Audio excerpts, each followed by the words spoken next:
Hello, and welcome to Book Dreams, the podcast for everyone who loves books and misses English class. I'm Julie Sternberg, author of a number of children's books, including Like Pickle Juice on a Cookie and Summer of Stolen Secrets, a brand new middle grade novel. And I'm Eve Yohalem. I'm also a children's book author. My books include The Truth According to Blue and Cast Off, The Strange Adventures of Petra de Winter and Brom Broen. In each episode of this podcast, we consider a book-related topic. And in this episode, we consider, why do some authors take the hard way out? And what's the payoff when they do? Laurie Frankel is an author who gives herself huge challenges when she writes her books. She's the New York Times bestselling, award-winning author of 4 novels. Her new novel, 123, is due out in June of this year. Her writing has also appeared in the New York Times, The Guardian, Publishers Weekly, People Magazine, LitHub, and many other publications. Her novels have been translated into more than 25 languages and have been optioned for film and TV. She was recently named one of the 50 most influential women in Seattle, where she lives with her family and makes good soup. Ooh, we didn't ask her about the soup. I'm very disappointed that we didn't ask her about the soup. I bet we can still ask her about it. I think she'll take our call. We had such a lovely conversation with her. I know. It was so delightful. I know. It was fascinating to hear about how she's incorporated complicated family issues into her writing, how she's handled hateful reactions as well as a sea of positive ones, how in her latest book, she set up challenge after challenge after challenge for herself and managed to meet them all, which I'm so jealous of. I could have talked to her all day, and I do not understand why she didn't just stay. I know. She should be here right now, but we can reach out again. We'll tell her it's about the soup, and then we'll just keep her talking. I like it. In the conversation that we've already had, we started by asking Laurie about the modern love essay that she wrote about an experience in her family that helped inspire her third novel. Here's what she said. My third book, This Is How It Always is about a family of 5 boys, the youngest of whom turns out, in fact, to be a girl. It's about a transgender child, and I have a transgender child. The child in the book and the child in my house have nearly nothing in common, not least because my kid is an only child, and this is a family of 5, and I have to think that that is just an essentially and completely different thing. It is also true that the kid in the book is much older than my kid was at the time. But mostly what it is that we are very, very lucky and very blessed to be leading a really boring life. It was not clear to me when I started the book necessarily that it was going to be about a transgender kid or that I was going to have a transgender kid. Both of those things seemed like they might have gone in any number of directions. When they came together, then some really pretty significant decisions had to be made about how to put the book out into the world with my name on it and make sure that my family and our privacy were still protected. And that's where the Modern Love column came from. It was the kind of 1,500 words that was interesting and was true to life to go along with the 125,000 that I made up. Right. Yeah. And do you just want to, in 1 or 2 sentences, say what that was? Since I don't know whether our listeners will have seen that essay. Oh, yeah, for sure. One of the questions that people ask all the time is, how did we know? Or to talk about her coming out. She was very young at the time. She was 6. A thing that people want to know all the time is like, how did we react? Or what were our first thoughts? Or how did we negotiate those like early days? And in fact, it was nothing like any of those things. It is nothing like people imagine. It was a very slow transition, not any of which was particularly alarming. There was nothing that we would have wanted to say no to at any point. There was nothing that was really scary at all. So the Modern Love piece is about when she decided to start wearing dresses. Up until that point, she had been thinking of herself as a boy. We had been thinking of her as a boy. And her being a boy who wore dresses was entirely fine with her parents and entirely fine with her. The essay is also about her going to first grade. And so in some ways, I guess it's the transition from wearing dresses at home and wearing dresses to the grocery store to suddenly wearing dresses to school, and whether that was going to be a problem for her or for school or for the other kids. And the answer was no, it wasn't a problem for anyone. And what a wonderful lesson that is on any number of fronts. I'm guessing that 1, 2, 3 is even farther removed from your reality. What inspired that novel? That too is another really wonderful question that I always have difficulty answering. Same reason, because the answer is, I don't know. I'm walking the dog, I'm taking a shower, and like it comes from the sky into my brain, and I am full of joy. And then I write 400,000 words, and then I cut 300,000 of them, and then a miracle occurs. That seems to me to be like the most honest encapsulation of the process. In this case, it is about sisters. And the last book was about brothers. It was about boys and the way they navigate the world. It was very much about gender. This book is really about sisters. It is about the way girls superhero. I think that the way girls superhero is very different than the way boys superhero. And we get that male hero narrative over and over and over again. Mm-hmm. I think that the way that girls superhero is different from that. I think it is often more interesting. I think it is often more effective, and it is much less often told. I think our daughters are going to save us. I think that the generation of girls coming up is going to save us all, and we need it. So that is one of the things that inspired this book. Yeah. Can I just say, I love your answer about the superhero. And I want to add one other thing, which is that not only do people not notice the way girls do it, but they often belittle it. Yeah. There's this great moment in your book where I think it's Mirabelle talks about teenage girls not getting it. And here I wrote it down. Don't get enough credit for this, their ability to see the potential import of everything, no matter how insignificant it seems, and analyze it endlessly. She's describing female characters doing that thing that girls do, which is to analyze every last detail of every last thing. But you're saying it's a strength, it's a power, it's a superpower, which love. 3 cheers for that. For me, that's what the whole book is about. Lots of the people in this book suffer from this thing that has been done to them. My elevator pitch for this thing is it's about a very small town with a very dark past, which turns out not to be so past after all. And that very dark past has resulted in a great many challenges for the people who live in this town. And indeed, many of them suffer from disabilities.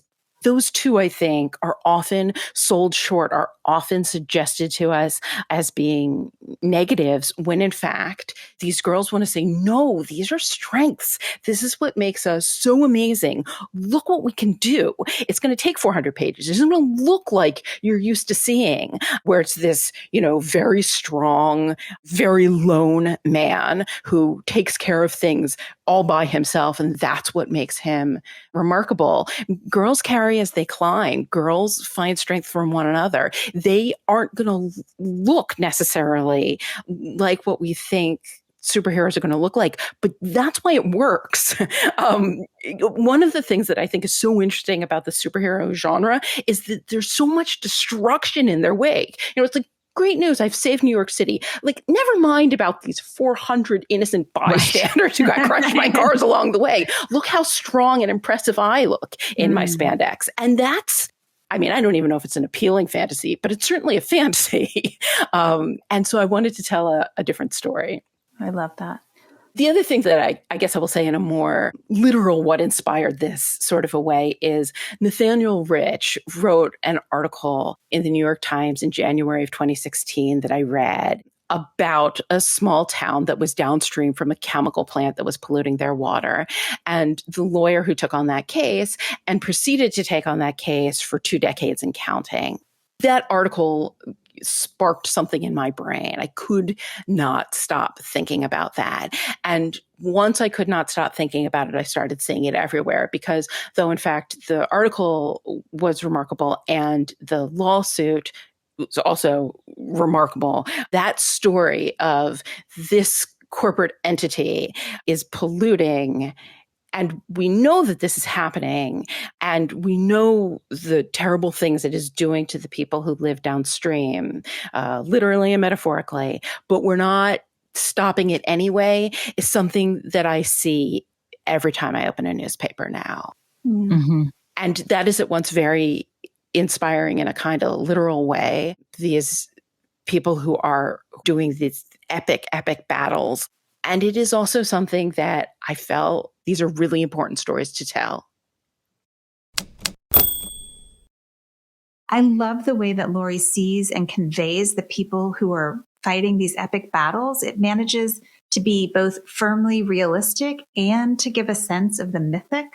I am so embarrassed to say that I had never thought before about this deeply ingrained view that we have of the superhero coming in, saving the city, all bulked up in spandex, while without fail, wide swaths of innocent bystanders are killed all around him. Like, why is that part of the fantasy? And why have I never questioned it? Yeah. So I don't know how to say this without making you feel bad. But I think about that all the time. I'm sure you're not alone. And it drives me nuts. Right. You know, it's why I lose interest in action films after the first half hour when they finished all the backstory and the character development.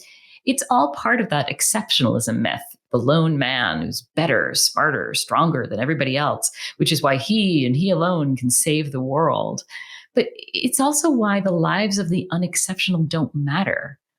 And as you can imagine, this also ties into why I hate the places you'll go. Yeah. Because if some people are the best of the best, then everybody else is lesser.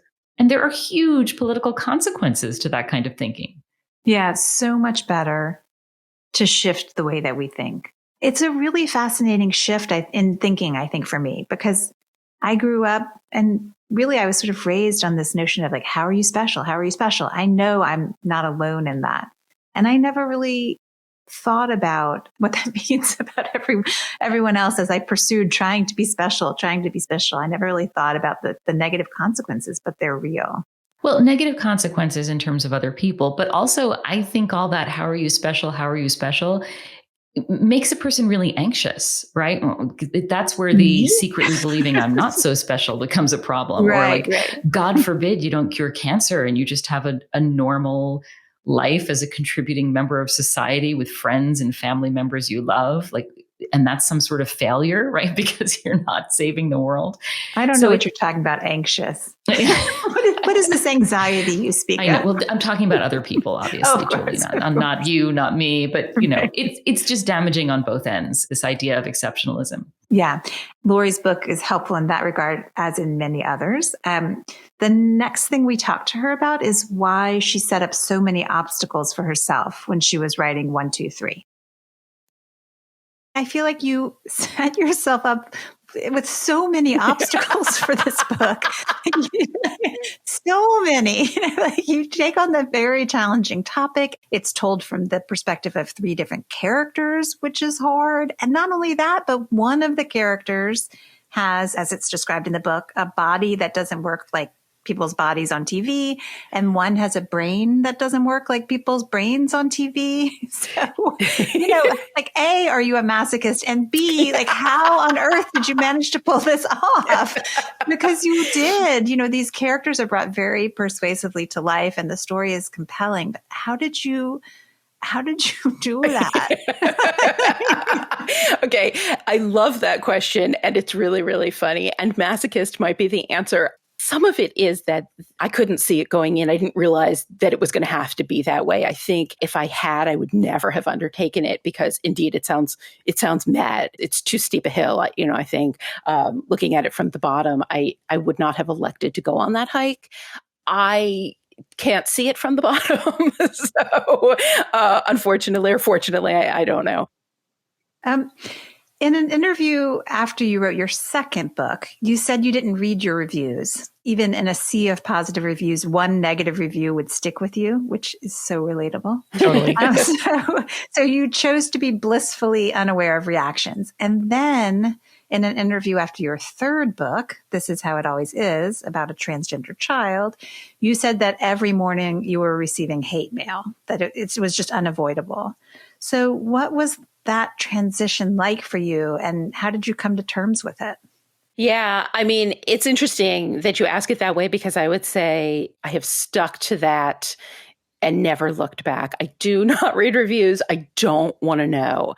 And in fact, early on, I thought this is a character flaw. Like, I need to toughen my skin. I need to become a person who can read reviews. Like, this is something I should be doing as a responsible, I don't know, novelist in the world. And I don't know whether that's true, but I definitely talked myself out of it. And I just came to feel great comfort in, I don't want to know.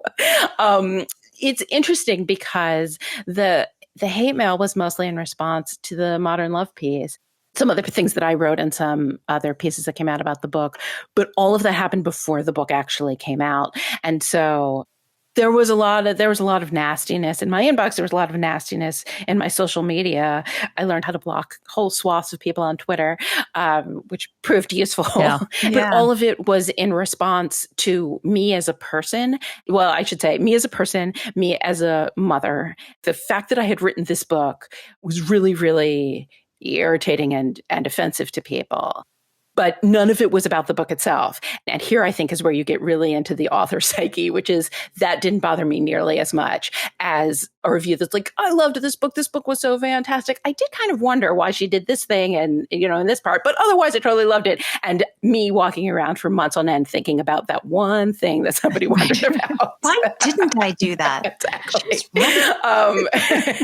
And so, I think one lives and dies with the book. The book seems like an actual manifestation of my soul, whereas people writing me really, really nasty messages about my right to speak or my right to parent, or, lots of people who wrote and said, like, you are what's wrong with the world today, actually turns out to be much easier to ignore than I loved this book, but I don't know why she did this with this character. That's so interesting. I mean, it's so interesting. I don't know if it's healthy.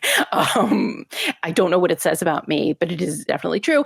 And I guess the other thing to say, about the answer to that question is that once the book came out, my emails became overwhelmingly loving and positive. I think that none of the people who reacted to that Modern Love piece were really, I think, the headline of the Modern Love piece. The headlines about the book read the book. They didn't read the book. So nobody was writing to me telling me nasty things about the book. Everybody was just writing to me telling me nasty things about myself in advance of the book. As I say, it turns out to be quite a bit more important, I guess, for me, that people love the book than that they necessarily love the idea of me based on a headline. Right. So this past summer, J.K. Rowling decided to unleash some truly unnecessary transphobia into the world. Yes. I don't mean to be flip about an important subject, but my reaction was like, go back into your Scottish castle and focus on writing about fighting the forces of evil. Like, what is the matter with you? I'm wondering, if you have a reaction you'd like to share. Yeah. It was exactly that. It was very much a who asked you? And speaking of things that make me infuriated, that make me furious, so much of the conversation around transgender people and transgender kids is so fundamentally dishonest and fear-mongering and baseless. It is enraging. My actual reaction to that, though, to the J.K. Rowling stuff, was to keep my kid from finding out. Because of course, like all children, particularly when all of that stuff started happening, which I feel like was the Christmas before last, because my cousin was buying my kid like a fancy box set of all of the Harry Potter books. And we were just sort of waiting to see whether we could like keep her away from the news so that she wouldn't find out, so that she could keep those stories. And that is a really interesting and big question that lots of people are asking on any number of fronts, which is like, if I like this book, but I do not like this author, I do not like something this author has said, is it okay for me to keep liking this book? Is it okay for me to keep buying this book? Those are difficult questions, but not necessarily questions that 10-year-olds should have to answer. As always, I never know if it's the right response as a parent. It's so hard. It's so hard.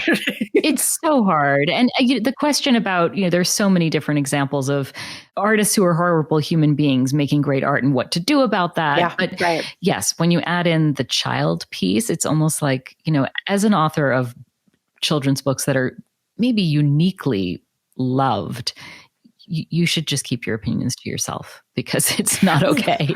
I mean, yes, that's right. I think that in general, the position of saying artists are not allowed to speak to this isn't any of her business, is a problematic position at best. But in this particular case, when you are beloved by lots of children, and some children are having a really difficult time owing to forces that are using them to spread fear and to spread their own agenda dishonestly, that just seems like a really, really terrible thing to do.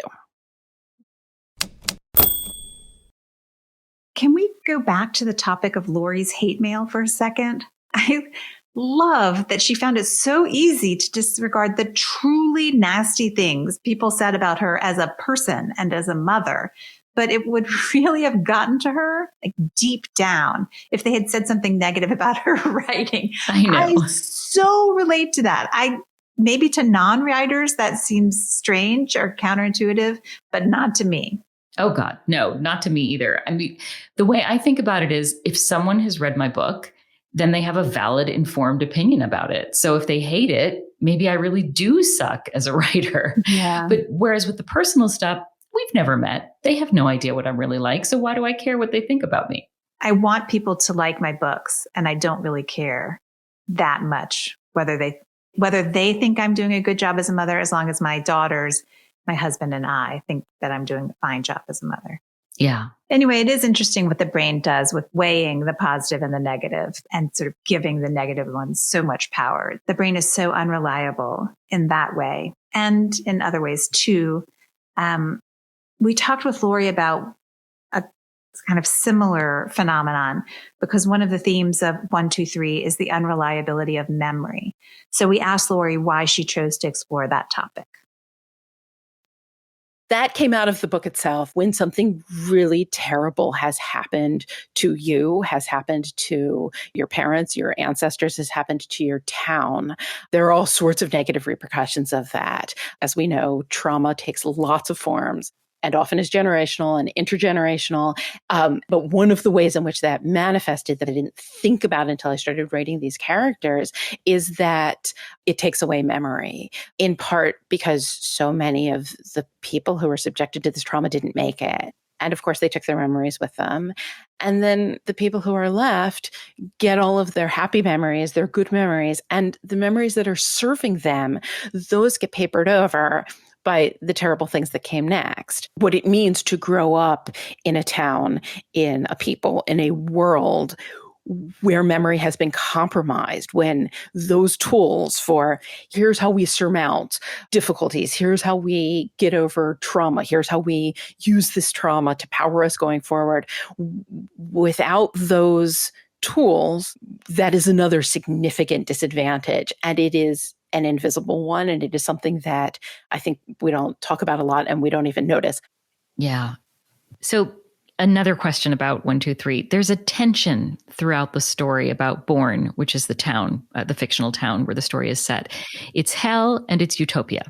It's unlike any other place in the world, and it's the same as every other place in the world. Can you tell us about your thinking when it comes to these contradictions?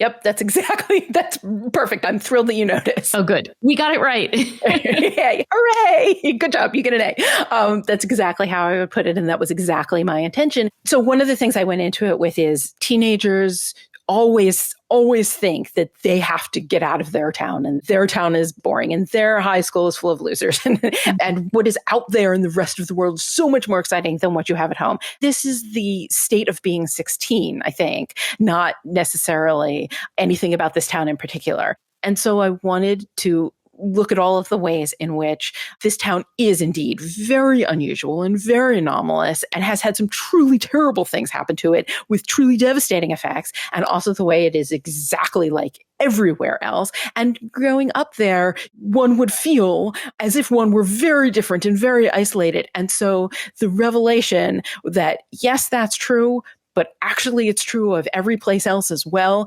seems like it would be kind of mind-blowing to a 16-year-old. So that was part of the idea I went into it with. And then the other piece of that is that if the majority of people in a town have a disability, if a majority of people in a town require some kind of accommodation, and require accessibility. If you make the town accessible, then is that town a beleaguered place, or is that town a utopia? Is that town a really wonderful place to be? Yeah. Not as we are going to set out to do this wonderful thing, but just as if you are meeting the needs of your citizens and the needs of your citizens are different than other citizens, then what does your town look like? And what does it mean to navigate that town at that point? Was also something that I really wanted to do going in. And so I feel like this town is actually all three of those things. It is just like every other town. It is a town that has been beset by great trauma. And it is also a really, really wonderful